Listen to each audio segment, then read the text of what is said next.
最近在网上看到这样一个帖子，说亚历山大呢很有可能是中国人，并且还拿出了一系列的证据。为什么这么说呢？这个楼主和朋友聊天的时候就突然聊到了亚历山大。这位朋友说，如果当年没有喜马拉雅山的话，亚历山大肯定还会向东继续前进。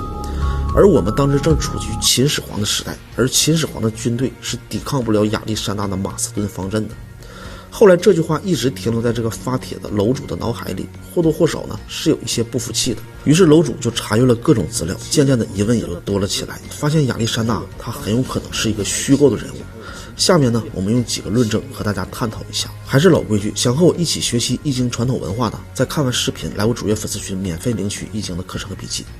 首先第一点呢，亚历山大他为什么这么伟大，竟然连一个帝陵都没有，只有几个来路不明的雕像。而且后人呢也找不到任何关于亚历山大的遗物，只是靠一些手抄本记载来证明亚历山大是真实存在的，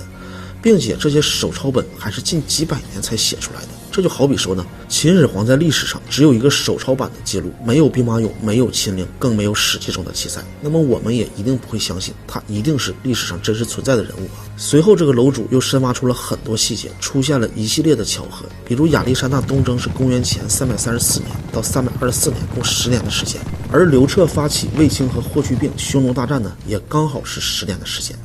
除了这个呢，亚历山大与霍去病都是在18岁的那年打了一场成名扬名立万的仗。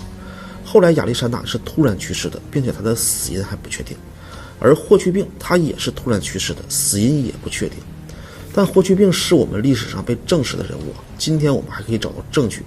而亚历山大呢，他是毛都没有。还有刘彻，他是16岁登基平定了南越国，而亚历山大他也是16岁登基，他平乱叛乱的城市。更有细心的网友呢，在网上找到了很多资料，而越查越发现亚历山大有很多故事都能和我们古代名人事迹对应上。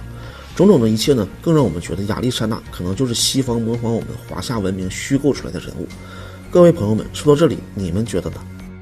《山海经》记载的羽人国不死民或许真的存在，几千年来，《山海经》就像一本密码一样，没有人能够解得开。但就在30多年前，考古学家们挖开一座古墓，古墓中出土的文物似乎正在讲述着羽人国和不死民的远古故事。今天呢，我们就来聊聊。还是老规矩，想从基础开始学习易经的，来主页粉丝群领取课程和笔记。时间我们暂且回到1983年，这个时候广州城内的象岗山施工队无意间发现了一处古墓。当时有本地的方士人就说这个地界曾经是秦始皇派人来寻找不死之药的地方，因此这里的墓主人必定是秦朝人。我们时间线暂且回到秦朝，这个时候的秦朝刚刚完成统一，但是秦始皇他并不安心，因为北边还有匈奴，南边还有百越，这都对当时的秦国有着很大的威胁。于是秦始皇便决定派公子扶苏和大将蒙恬去北边修筑长城，驻守匈奴，南边呢就交给屠睢，他带领50万大军开凿运河，攻灭百越。但是屠睢身边还有一个20多岁的年轻人，叫做赵佗，这正是秦始皇安排在屠睢身边的人。他有2个任务，一个是帮秦始皇盯着屠睢的军事行动，二是帮秦始皇寻找长生不死之药。后来这个赵佗还代替屠睢当上了南下秦军的统帅。再后来刘邦、项羽攻入了咸阳，秦朝瓦解。而这个时候，作为手里还有50万大军的赵佗却没有北上支援，而是自立为王，当上了南越国的皇帝。再往后，赵佗的故事会更加的诡异。赵佗在历史上他居然活到了103岁。我们要知道秦朝的时候能活到50岁那都是高寿了。那赵佗为什么能活到103岁呢？难道他真的找到了不死之药吗？而这不死之药就在他的墓穴之中吗？当专家打开墓穴，从结构和土质上分析测定，这确实是来自于汉朝的墓。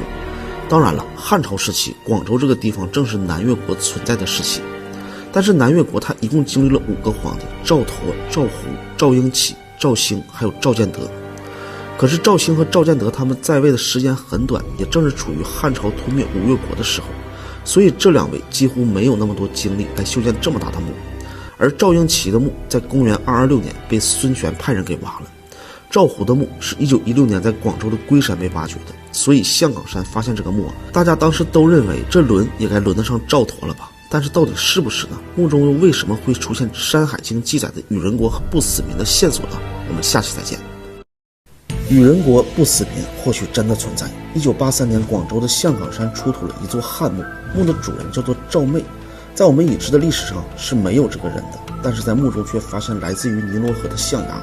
来自于非洲的乳香和来自于埃及的蜻蜓眼。这一切的文物就是在仿佛告诉我们，早在汉武帝之前，广州就和非洲有贸易往来。但是在那个时期，又是有谁有如此大的航海能力呢？接着又出土一个文物，仿佛在告诉我们这一切谜团的真相。首先呢，还是老规矩，想和我一起从零基础学习易经的，可以听完故事来我的主页粉丝群领取你的课程和笔记。我们看这张图，在一个很大的酒桶上，专家们发现有一群羽人在刻画着龙舟。这个刻画意味着什么呢？这就是意味着这些羽人是古滇国和夜郎国的土著，他们最擅长的就是航海技术。之前我的视频中有提到过，后人在调查古滇国后裔的时候意外发现了古滇国、夜郎国和这些羽人后裔，他们分别分布在整个贵州、云南、越南、柬埔寨，甚至有的还跑到了苏门答腊。因为古滇国人当时从云南的沅江出发，沿着沅江红河水系，他们就可以抵达越南；从西双版纳的澜沧江出发，他们就可以沿着澜沧江湄公河的水系走遍整个的东南亚。再比如，就像北方的匈奴，他们是马背民族一样，南方的百越，他们就是这群插着羽毛、划着龙舟的古滇国、夜郎国人的祖先。也同样是船桨上的民族，匈奴可以骑马连通整个中国和欧洲，同样百越也可以依靠水流来灌溉整个中国和埃及。他们极有可能就是一群非常善于航海的远古人类。听到这里有人就会说了，你这么推理属实有些夸张，但是你要记住，整个东南亚出土的文物他们不会说谎。如果按照这个思路，从云贵高原到广州也应该有一条顺畅的水路，所以远古的百越羽人，也就是古滇国的后裔，才有可能把航海技术带到广州，融入了百越。后来赵佗带秦始皇的50万大军来攻打百越，自立为王，成了南越国的皇帝。与此同时，百越羽人也开始臣服于南越国。虽然这条水路今天肯定是找不到了，但是专家们还从史记中找到了这样一个故事，让我们对这条远古丝绸之路更加的深信。好，我们下期再见。我们来看这张图，这是人类发现史前遗迹的壁画，并且在很遥远的17000年前。17000年前，这是什么概念？我们的史前文明隐藏了巨大的谜团。还是老规矩，想从零基础开始学习易经玄学的，看完视频来我主页粉丝群领取一份课程和笔记，和我一起参加学习。当大家认为苏美尔人是最早人类文明的时候，这个问题出现了。我们时间暂且回到1940年9月12日，在法国的多尔多，一个少年正在和他的爱犬玩耍，他的狗突然进到一个山洞里。这个少年便找来了3个朋友进入了这个山洞。一开始还以为是找到了通往传说中的克拉斯庄园的密道，后来才发现这是一个史前的遗迹，因为这个洞穴中有大大小小600多幅不同的壁画。后来根据碳14测定，这些壁画居然来自17000多年前，且大多数都是有比较典型的动物，